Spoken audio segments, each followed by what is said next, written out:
Oyez, oyez, gentes dames et braves gens, amis de Britannia, vous qui aimez et croyez aux belles histoires. En cette heure, je vais vous conter le récit d'un jeune homme s'appelant Loris, qui ne croyait pas en la magie. Un matin de printemps marqua le début de tout. Loris était du genre arrogant. Il vivait dans une ferme, pas loin de Camorra. Celle-ci avait pour nom la ferme aux loups. Son père était chasseur de loups. Il en avait tué une dizaine, à ce qu'on disait. Je dis « avait tué », car à cet instant, Loris ignorait ce qu'il était devenu. Le jeune homme s'était mis en tête de poursuivre les aventures de son paternel. Malheureusement, il n'était pas aussi téméraire que lui, et surtout expérimenté.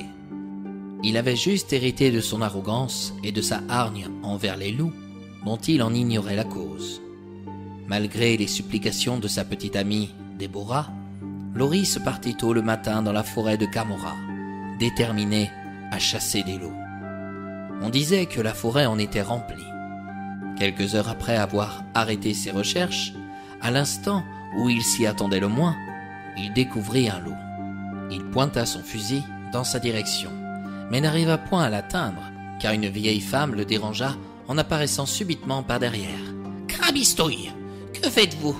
Oseriez-vous chasser les loups de Camorra ?»« Ils ont tué mon père, » rétorqua Loris. « Je me dois de le venger. » Il n'y a bien que les hommes qui connaissent l'esprit de la vengeance. Si un loup a tué votre papa, c'est parce qu'il l'aura attaqué en premier. Un loup ne tue pas par plaisir. Quand il attaque, c'est pour se défendre ou se nourrir. Baliverne, ce que vous dites. En tout cas, vous ne m'empêcherez pas la prochaine fois d'en tuer un pour de bon, s'emporta Loris. Ah non, c'est sûr. Je vais mieux faire. Tu vas comprendre ce que c'est d'être traqué comme un loup. La légende dit qu'à partir de cet instant, la vieille femme, qui était une fée considérée comme la reine des loups, métamorphosa Loris en loup et l'envoya directement sur terre. À Britannia, on ne tue pas le loup, on le respecte. Loris se retrouva dans une forêt au pied des montagnes des Pyrénées.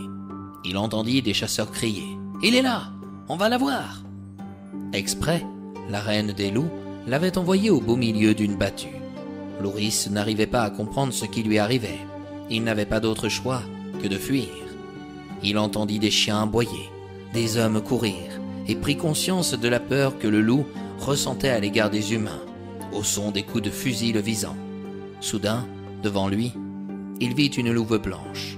Au son de son aboiement, il comprit son langage et la suivit. Elle l'emmena dans une grotte et se métamorphosa en vieille fée. Puis, elle fit disparaître le lieu aux yeux des hommes. Loris la reconnut tout de suite. Il faisait face à la reine des loups. À toute vitesse, il se jeta sur elle pour la tuer. « Non, s'il te plaît, ne me tue pas !» dit la reine des loups. « Oh, sale fée! L'heure est venue pour moi de me venger.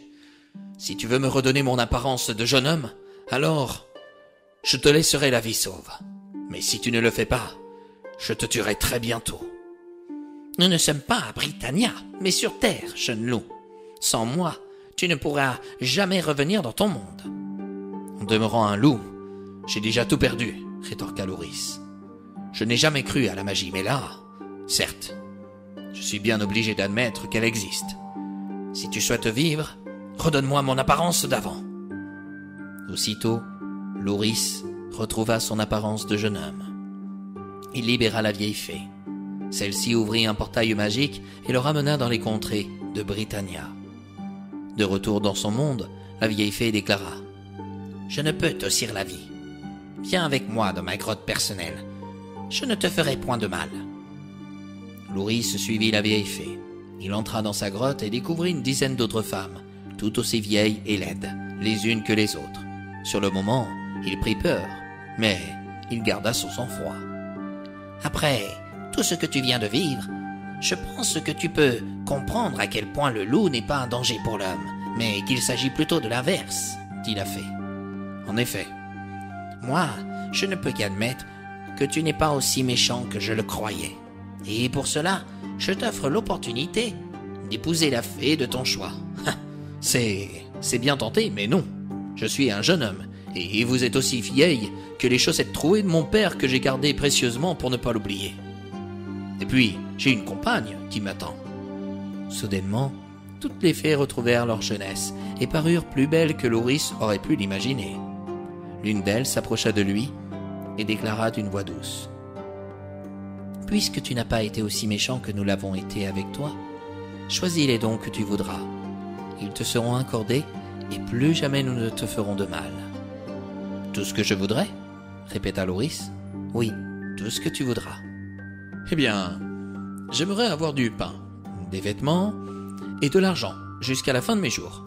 Et une baguette magique, m'aidant à réaliser tous mes désirs. Rien de plus ? J'aimerais bien revoir mon père, car j'ignore ce qu'il est devenu et j'imagine bien que votre magie ne peut accomplir ce désir. » Dans son dos, à pas de loup, c'était le cas de le dire, un loup géant apparut. Il était si immense que Lauris paraissait tout petit à côté de lui. La reine des loups l'invita à se retourner. En découvrant la créature, Lauris crut qu'il allait être dévoré. « Oh, partons les Britanors, vous n'exaucerez rien si c'est me donner la mort !» Subitement, le loup géant prit l'apparence de son père. Celui-ci le prit dans ses bras et Lauris fut sous le choc d'une telle découverte. « Papa ? Et comment est-ce possible ? Ah, Lauris, je suis si fier de toi. Et comment as-tu pu te métamorphoser ainsi ? La magie, fiston. Et pourquoi es-tu jamais revenu me voir ? La vérité te sera dure à entendre. Je veux la savoir, s'emporta Lauris. Le matin où je suis parti pour ne plus jamais revenir, j'avais appris que ta mère m'avait trompé avec mon meilleur ami. En me rendant dans la forêt de Camorra pour tuer un loup afin de me soulager, je suis tombé sur la reine des loups.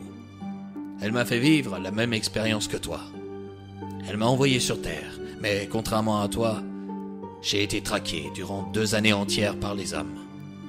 Lorsque je suis revenu à Britannia, la reine des loups s'est montrée sous son vrai visage et je suis tombé sous son charme. Et moi qui croyais que tu n'aimais pas les loups, je le croyais aussi, mais en vérité, ce sont les hommes que je hais. Ils détruisent tout sur leur passage et ne respectent rien. Ils adorent porter la faute sur les autres plutôt que d'assumer leurs propres responsabilités. La reine des loups a raison. Le loup attaque pour se défendre ou se nourrir, mais pas par plaisir. Celui qui agit ainsi est un chien-loup, dressé par un humain et non un Britannia. Comptes-tu revenir à Camorra ? J'aimerais tant te présenter à ma petite amie. Ah, cela est inutile, fiston, je la connais déjà. Et comment ça ? Déborah, viens par là, dit le père de Lauris. Le jeune homme hallucina en découvrant sa compagne. Celle-ci aussi était une fée. Lui, qui n'avait jamais voulu entendre parler de magie, se trouvait servi aujourd'hui. Aux côtés de sa compagne se tenait la reine des loups. Celle-ci lui remit une baguette magique dans les mains. Elle lui dit à son tour, d'une voix douce: « Tout ce que tu demanderas à cette baguette se réalisera. Te voici aussi un sac d'argent et des vêtements pour toute ta vie, si tu sais les conserver. » C'est-à-dire, Déborah, sa compagne, lui présenta un tourteau de pain. La reine des loups ajouta: « Ce pain te servira de nourriture jusqu'à la fin de tes jours. Mais ne le partage avec personne, car si tu en donnes une miette à qui que ce soit, tout ce que tu viens de recevoir là, tu le perdras à tout jamais. » C'est ainsi que Lauris prit la décision de retourner directement chez lui avec sa compagne en utilisant un portail magique. Selon la légende, les soirs de pleine lune, Lauris se transforme en loup pour retrouver son père dans les profondeurs de la forêt de Camorra. Certains racontent également que le jeune homme a choisi de se rendre sur Terre pour défendre les loups contre les hommes qu'il considère comme de simples bêtes sauvages. Donc, si jamais vous rencontrez un loup un soir de pleine lune et qu'il se métamorphose devant vous en un jeune homme, ne soyez pas surpris. Vous pourriez bien être face à Lauris, le protecteur des loups.